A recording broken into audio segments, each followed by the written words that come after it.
Okay, Peter here from Comfort Zone. We've just got here on this job and just wanted to show you one of the trickier jobs that we do.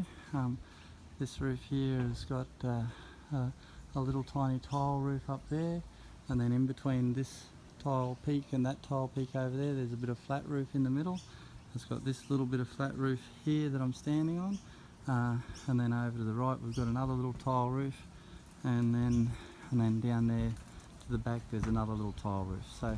So there's 1, 2, 3, 4, 5, 6 different